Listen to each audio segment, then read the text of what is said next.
उत्तराखंड से बड़ी खबर आपको बता दें, जहां देहरादून मसूरी हाईवे को खोल दिया गया है। हाईवे खुलने के बाद सैकड़ों यात्री मसूरी से देहरादून और अपने घर वापस जा पाएंगे।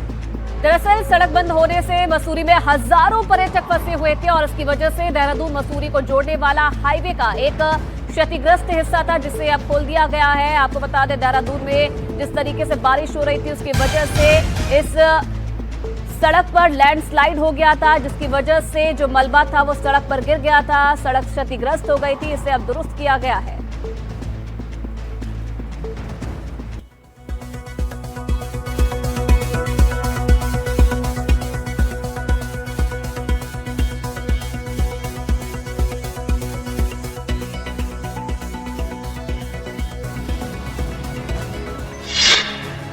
इस उबड़-खाबड़ रास्ते से गुजरती गाड़ियों में बैठे लोग कई दिनों के बाद अब अपने घरों की ओर लौट रहे हैं। देहरादून मसूरी हाईवे खुलने से मसूरी में फंसे हजारों पर्यटकों ने राहत की सांस ली है। 2 दिन से मसूरी में फंसे हुए पर्यटक अब धीरे धीरे निकल रहे हैं। हालांकि कई जगह पर रोड वॉश आउट हो गई है।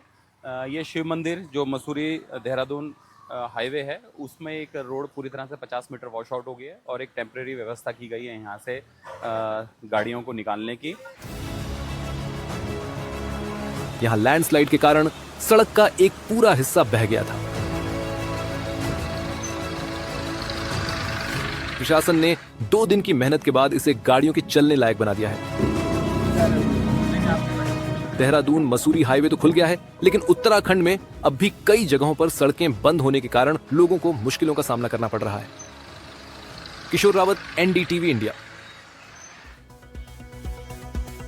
और अब आपको दिखाते हैं 30 सेकंड में पूरी खबर। पहली खबर उत्तराखंड से है, जहां इस बार मानसून के दौरान सड़कों को बहुत ज्यादा नुकसान हुआ है। न केवल पहाड़ी जिलों में तमाम सड़कें नदियों के साथ बह गई, बल्कि मैदानी इलाकों में भी सड़कें क्षतिग्रस्त हुई हैं।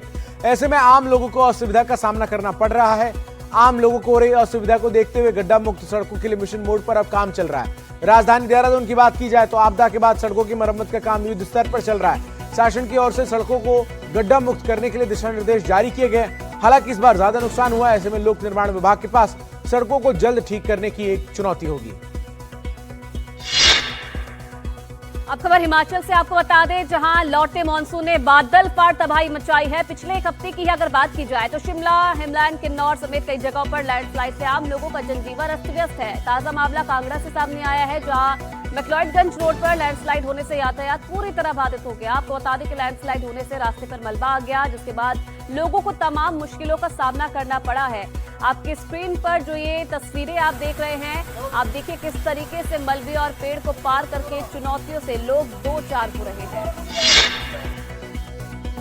अब जो तस्वीरें आप देख रहे हैं, ये तस्वीर बेबसी की तस्वीरें हैं। कुदरत का सितम किस प्रकार से लोगों को परेशान कर रहा है, जहां हर तरफ सिर्फ बर्बादी ही बर्बादी नजर आ रही है। ये हिमाचल प्रदेश के किन्नौर की तस्वीरें हैं, जहां थाज गांव में बादल फटने के बाद सैलाबी आफत में सब कुछ बह गया।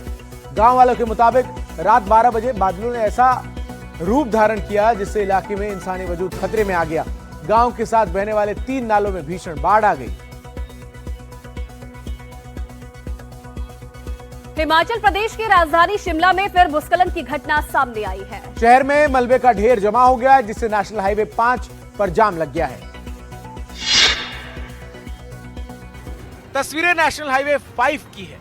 जरा देखिए कैसे यहां पहाड़ी की मिट्टी कटी और घर खेत के करीब आ गए और हाईवे पूरी तरह से बंद हो गया। जो बिल्डिंग है, 3 मंजिला बिल्डिंग है, ये इसको खाली कराया गया है। 3 बजे के बाद की ये घटना है। बहुत बड़ा लैंडस्लाइड हुआ है और ये नेशनल हाईवे 5 है, इसको जो है पूरी तरह से जो है अभी फिलहाल पिछले 5 घंटों से ये ठप है और लगातार यहाँ पर जो है इसको खोलने का काम चल रहा है। प्रशासन सुबह से ही आप कह सकते हैं 4 बजे से यहाँ जुटा हुआ है, किसी तरह से इस जो है हाईवे को खोला जाए।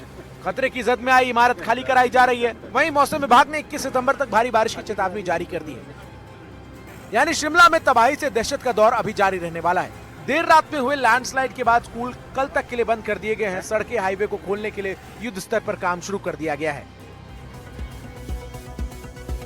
पश्चिम बंगाल से बड़ी खबर आपको बता दें, जहां जलपाईगुड़ी में भारी बारिश के बाद तीस्ता नदी का जलस्तर बढ़ गया है। इससे जलपाईगुड़ी और आसपास के इलाकों में बाढ़ का खतरा मंडरा रहा है। बाढ़ से करीब 5000 परिवार प्रभावित हैं।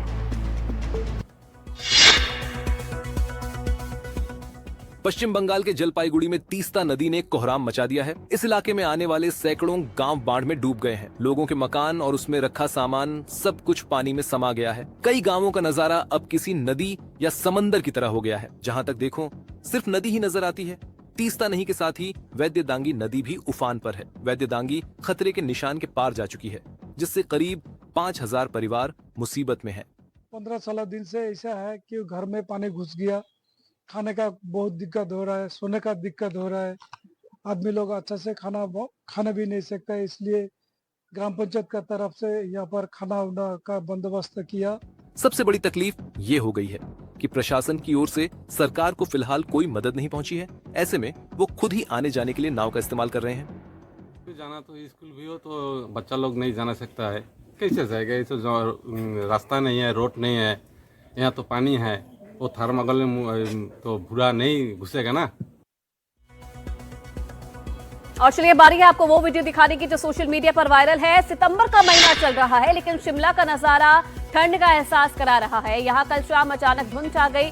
धुंध इतनी ज्यादा थी कि 50 मीटर आगे कुछ भी नहीं दिखाई दे रहा था। कुछ दिन पहले तक शिमला भारी बारिश की मार झेल रहा था, लेकिन अब मौसम में बदलाव ठंड की आहट दे रहा है। इस मौसम का लुत्फ लेने के लिए बड़ी संख्या में पर्यटक सड़कों पर निकले। और अब आपको दिखाते हैं बाढ़ बारिश से जुड़ी 5 बड़ी खबरें। पहली खबर पश्चिम बंगाल से है, जहां जलपाईगुड़ी में भारी बारिश के बाद तीस्ता और वैद्यदांगी नदी में उफान आ गया है। सैकड़ों गांव बाढ़ की चपेट में हैं। जलपाईगुड़ी के कई इलाकों में लोगों के घर लगभग पूरे पानी में डूब गए हैं। आने जाने के लिए लोग नाव का सहारा ले रहे हैं। उत्तराखंड के मसूरी में आपदा के बाद सड़कों का हाल बेहाल है। मलबा हटाने का काम लगातार जारी है। इसके बाद भी लोगों को आने जाने में काफी दिक्कतों का सामना करना पड़ रहा है। मसूरी में सड़कों के बंद होने के कारण सैलानियों की संख्या में भारी गिरावट आई है। आसपास के व्यापारी बेहद परेशान हैं। और हिमाचल प्रदेश के कांगड़ा में लैंडस्लाइड के बाद रास्ते पर मलबा गिरने से यातायात पूरी तरह से ठप हो गया है। रास्ते पर जगह जगह पेड़ भी गिरे हुए नजर आ रहे हैं।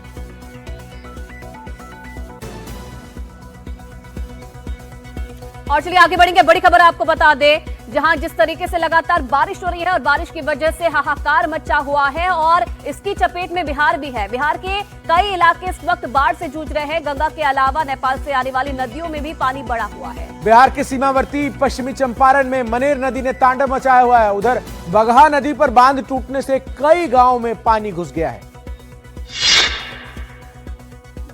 सड़कें बह गई, रास्ते टूट गए, क्योंकि मुसीबतों की बाढ़ ने यहाँ तबाही की सबसे डराने वाली तस्वीर लोगों को दिखा दी है। जरा देखिए कैसे जानलेवा धार की रफ्तार के बीच यहाँ ये बच्चे और युवा सड़क पार करने पर मजबूर हैं। ये कुदरत का कोहराम है जिसे बगहा इलाके में लोग त्राहिमाम है। मूसलाधार बारिश का असर पश्चिमी चंपारण के तराई इलाकों में दिख रहा है। बताया जा रहा है कि बगहा 2 प्रखंड में मनोर नदी का बांध टूटते ही सैलाबी धार नदी में बढ़ी और देखते देखते सड़कों ने जल समाधि ले ली। जरा देखिए कैसे नदी से कई फीट ऊपर इस पुल से अब नदी धार कैसे हाथ मिला रही है और खतरा बढ़ा रही है। दरअसल बांध टूटने के बाद मनोर नदी का पानी तेज रफ्तार से ग्रामीण इलाकों में घुसा। पूरा इलाका पानी पानी हो गया। 133 घरों में पानी भर गया, जबकि 3 से 4 कच्चे पक्के मकान गिर गए। गांव की कई सड़कों में दरारें पड़ गई और किसानों की खड़ी फसलें चौपट हो गई। सैलाब की धार में किसानों के कई जानवर भी बह गए। बिहार में बाढ़ कोई नई बात नहीं है, पर ये तस्वीर सामान्य भी नहीं है। यानी बिहार में बाढ़ से हाहाकार अपने चरम पर है।